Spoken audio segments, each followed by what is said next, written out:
Welcome back to The Remedy. It is Impeachment Inquiry Week. Julia Manchester, who is at the Hill, and she has been covering all these questions. We've got with us an old friend, Nancy Zdunkewicz, who is at Change Research now, and she's going to give us a little bit more background on what the electorate's thinking. So let's just jump in here. Julia, you are covering this story. What changed between last Friday and today that got us an impeachment inquiry?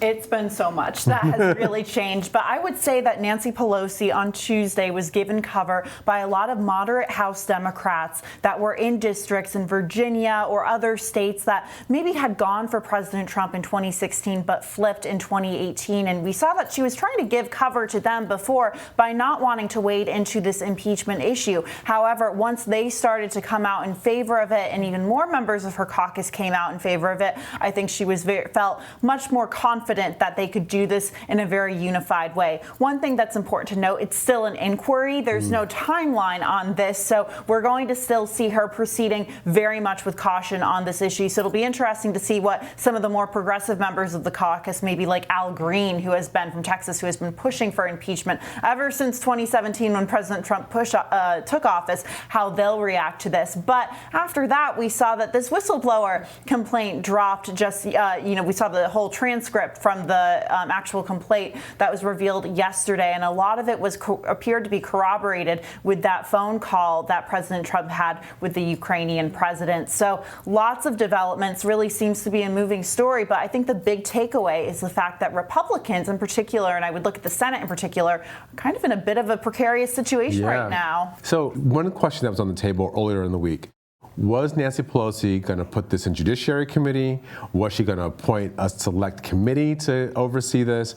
It seems like Congressman Schiff and the Intel Committee are the ones who are taking the lead. Yeah, so we saw that, technically the Judiciary Committee earlier this month kind of made a formal, foray into this issue. But we are seeing that Congressman Schiff is taking the lead on this. And I think part of it is because of all of the, how many ties there are to the Intelligence Committee and maybe how national security stakes involved. So you'll see him continue to push for this. But I think Nancy Pelosi's announcement on Tuesday shows that she's making this more of a unified front and really trying to whip her caucus together. Didn't Nadler kind of flub his debut here? I mean, the Corey Lewandowski hearing did not seem like it endeared Jerry Nadler to a lot of Democrats who were watching this from outside the Congress. I think a lot of critics of Jerry Nadler would absolutely argue that, and I think Jerry Nadler, like Nancy Pelosi, was kind of in a similar situation as to where to go from here. I think he was taking a lot of cues from her, but I think you're seeing Adam Schiff kind of go in a different, probably more bold direction. All right, Nancy Zdunkewicz, you are our public opinion expert here on the table here. We don't have a table, but here on our couches. Tell me, you guys at Change Research, you've been paying attention to this. As Julia just mentioned, there were 7 Democrats who had national security backgrounds, some of them from districts that had been Trump districts.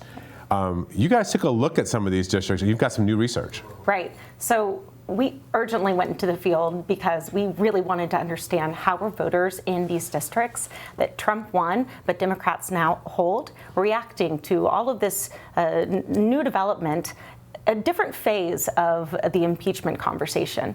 And the results were pretty amazing. These are 31 seats that Trump won and that we are totally focused on keeping.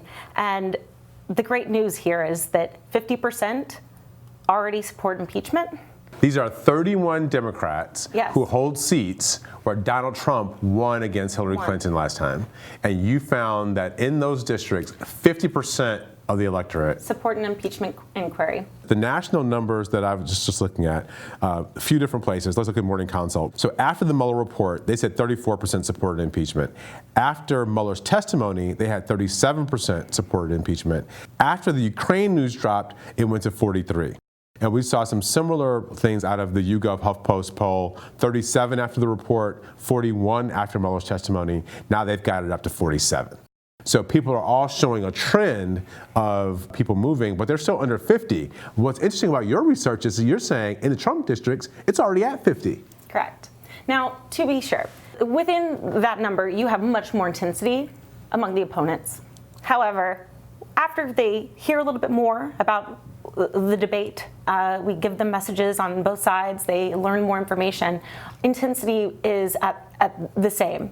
So I fully suspect that we are going to go into our camps, and this will be a very dirty fight after we hear the Republicans with their talking points, the Democrats with their talking points. I'm heartened to know that I also test the current line from the administration that this was really just about getting other countries to pay their fair share, and it was by far their weakest testing argument. So if they want to keep saying that, they're more than welcome to. Did you see anything in a gender split here? The white college women that everyone credits for helping to deliver this 2018 victory to Democrats in the House, already 75% of those folks support impeachment. They are watching this closely. They are very concerned by all of the different facts that we put in front of them in this survey, and they are ready to impeach today. So, Julia, you got to believe Nancy Pelosi knows some of these numbers. Absolutely. Nancy Pelosi is a brilliant tactician, and one thing, that I've really noticed about her is that she's one of the few Democrats, if not the only Democrat, that's been able to very much publicly outsmart President Trump. On negotiation after negotiation, she is not willing to bend the knee to him in any way. So, little Game of Thrones reference. I like it. Exactly. But she, she's brilliant, and I don't think, when she came out and made this announcement, I talked to a number of Republicans, and they were saying, well, she's caving to the progressives in her caucus, all of that. But I don't know. There's got to be much more to that. She's I think she's very detail-oriented, and she understands the need to very much defend the House in 2020, and that's her number one priority right now. Okay, so that's what's happening in the House. Let's talk a little bit about the presidential campaign. What's the impact, Nancy, you think this could have on some of these candidates who are running for office? I think this will actually be helpful because by the time it is wrapped up, which I suspect the push right now is to get this done by the end of the year, it gets it out of the way so we can actually still have a conversation about the economy.